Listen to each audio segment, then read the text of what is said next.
how can we finally run Python code? I want to start coding, right? Let's download this translation service, right? Well, how to have all of these set up. First, we're going to have our terminal or command line where we can run Python from right in what we call a REPL. And then we're also going to use code editors like Sublime Text and Visual Studio Code. We're also going to use IDEs or integrated developer environments like PyCharm and Spyder. And we're also going to use Jupyter notebooks. And I'm going to show you how to set up all of these on your computer, what the pros and cons of using each are, and how some of them might be used for machine learning while others might be used for writing quick scripts. And I know this is a lot, but it's good to have these skills depending on what type of job you want. And if you're a professional Python developer, well, you should be using most of these. But there's a problem if I start introducing this in the course right away. You see, these tools, you have to install differently based on what computer you have. So if you're using a Mac, a Windows, a Linux, maybe you're using a mobile phone. Because we want to get started right away and write some code instead of worrying about installations and making sure that your computer is all set up, I want to make sure that all of us can get started right away, no matter what device you're on.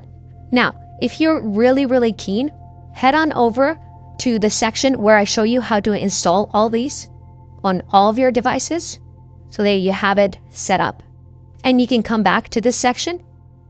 But I warn you, it's easy to run into problems and get confused when installing these tools.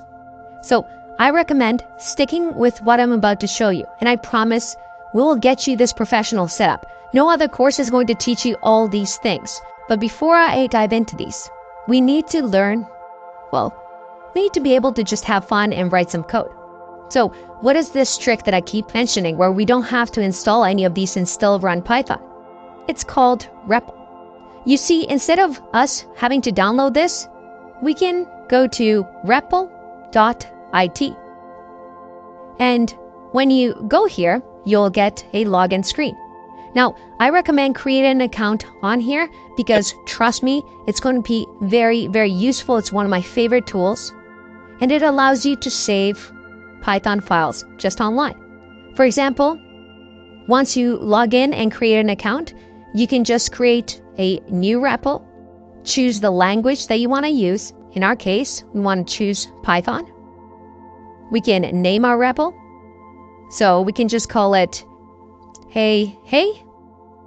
So we can just create a REPL and check it out.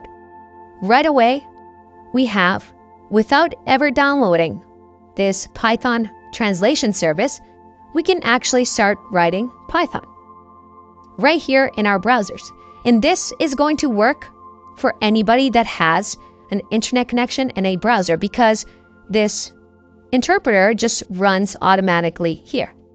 And the beauty with REPL is that, well, you can save these files, you can have different folders. So as we work through the course, you can actually have a folder for all your Python work and just have a really nice organized file structure that you can access anywhere you have internet connection.